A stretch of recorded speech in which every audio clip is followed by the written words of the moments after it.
Honourable Speaker, thank you for the opportunity to add my voice to the budget statement and economic policy of the Government of Ghana for the year 2026 financial. Respect women. Sit down. Sit down. Mr. Speaker, I would like to join other colleagues in thanking the Finance Minister for coming to this House to present the 2026 budget on behalf of government. Mr. Speaker, during the debate, I've sat quietly and listened to my colleagues on the other side, and they've been quick to mention and talk as though we on the minority side do not support them, or it is our wish for them to fail. Mr. Speaker, I want to use this medium to tell them or to reassure them that we do not wish for them to fail, Mr. Speaker. We actually want them to succeed. Mr. Speaker, if that is to happen, it will mean a total erosion of the good works that His Excellency Nana Addo Dankwa Akufo-Addo did, together with the NPP government. Mr. Speaker, similarly, it will have a devastating effect on Ghanaians, and that is not what we wish to see, with everybody in this House affected. Mr. Speaker, that brings me to the budget. During the presentation of the budget, Mr. Speaker, the Minister was quick to mention that the economy is breathing again. Mr. Speaker, he said the economy was stronger. He said it was full of promise. Mr. Speaker, I think the Minister is out of touch with reality. Mr. Speaker, as we talk today, Ghanaians are not breathing any easier. Mr. Speaker, utility bills are up. Mr. Speaker, small businesses are suffocating, and even leading to some of them folding. Mr. Speaker, food prices are unpredictable. Mr. Speaker, unemployment is at an all-time high. And this is a government that promised to give our youth employment. Mr. Speaker, the Finance Minister was very long on rhetoric and very short on substance, especially when it came to the areas of creating jobs amongst our youth, Mr. Speaker. Mr. Speaker, in terms of growth of the economy, Mr. Speaker, in the terms of reduction in unemployment, Mr. Speaker, if you permit me, I would like to turn to paragraph 1132 of the budget.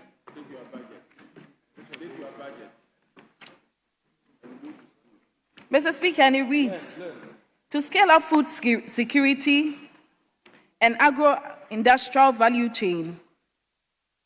Mr. Speaker, 1132, to unlock round-the-clock productivity, export, and decent jobs under the 24-hour economy.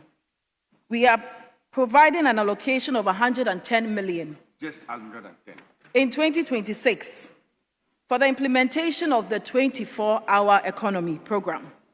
Mr. Speaker, this will be leveraged with GIF, DBG, and private capital to keep financing largely off the sovereign balance sheet. Mr. Speaker, a meager 110 million allocated for the most touted 24-hour economy program. Mr. Speaker, I want to ask the Finance Minister and the President, what exactly is this amount going to be used for? Mr. Speaker, during the electioneering period, the President was quick to tell us that he was going to cure the problem of unemployment.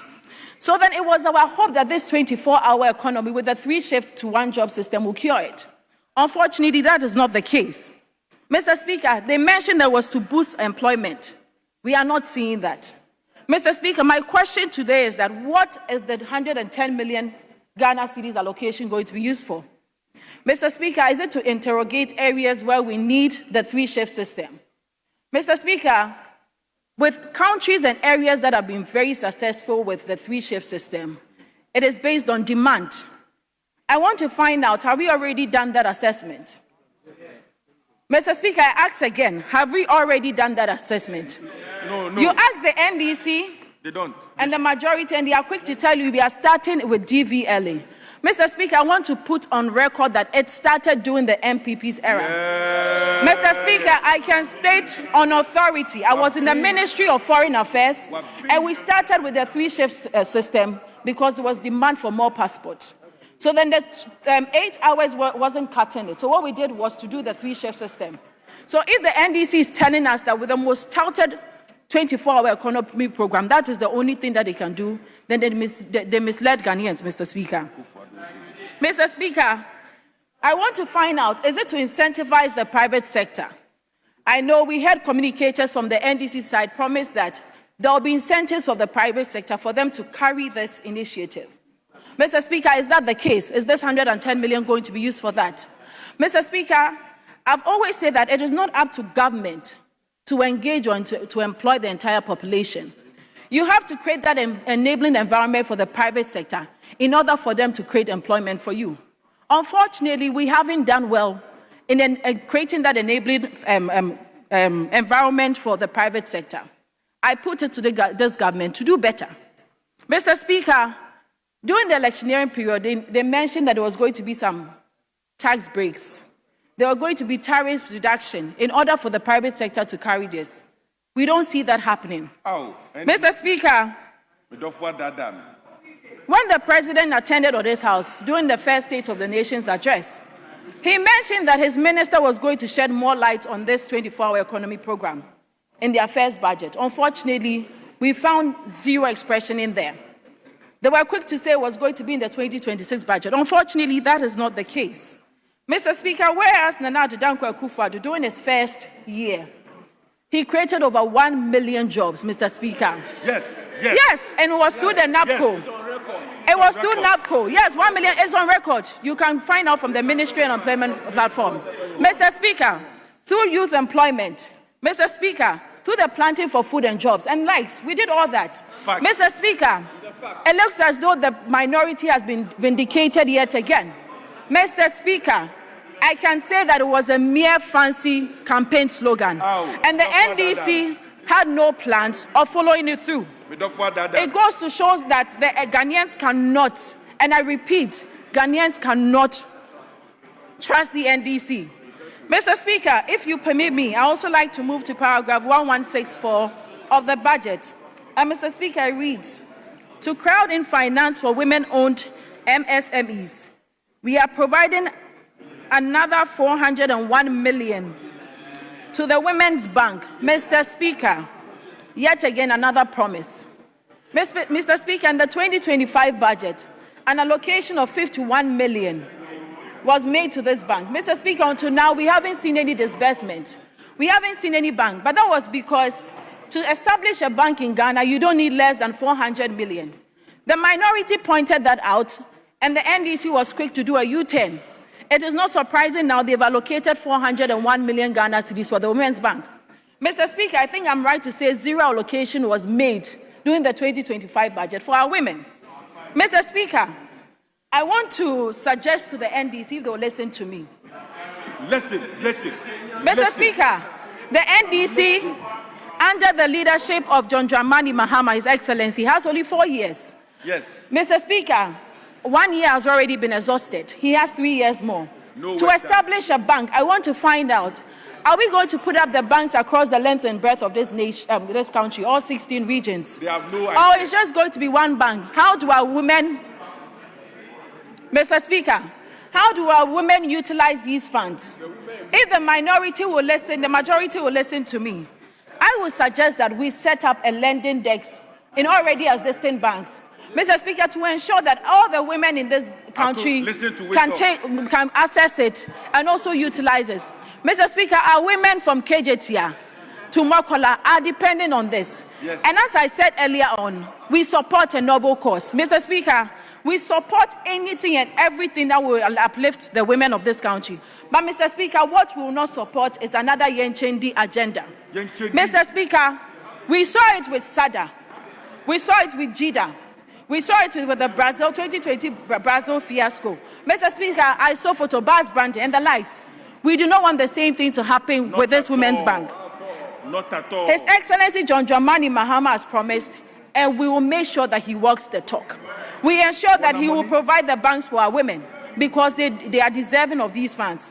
Mr. Speaker, that will bring me to the recent increment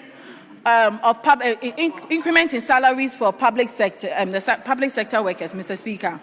Mr. Speaker, we saw a 9% pay increment for the public sector workers. Mr. Speaker, the majority is quick to support it with inflation. Mr. Speaker, unfortunately, that is not transcending into the market. We do not see any reduction in prices.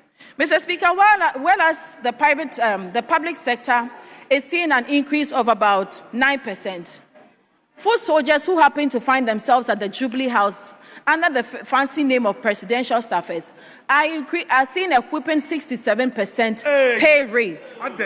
Are we trying to tell our nurses, our teachers, our public servants that they are not important? Mr. Speaker, as we speak, as of 2024, DCs were receiving 5,000 Ghana cedis. That has also been increased to 35,000 Ghana cedis.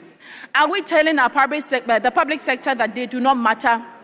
I think that is the information the NDC is trying to communicate. Mr. Speaker, we have to do better. 150,000 nurses and teachers are at home because this government claims that over $90 billion in our budget cannot absorb them. Is this the promise of jobs? I do not think so, Mr. Speaker. As I said, the NDC has to walk the talk. Mr. Speaker, I want to state on record that even during COVID, we did better. While the whole world had come to its knees, with Ghana not exempted, we did double digits in pay salaries, increment in salaries. Unfortunately, the NDC is doing 9%, and they want us to praise them. It is not enough. Mr. Speaker, in closing, I want to state that the budget was uninspiring, Mr. Speaker. It smacks of joblessness. Mr. Speaker, it is growthless. Mr. Speaker, it is hopeless for the ordinary Ghanaian. Mr. Speaker, with that, I will say thank you for the opportunity to contribute to the budget. Thank you.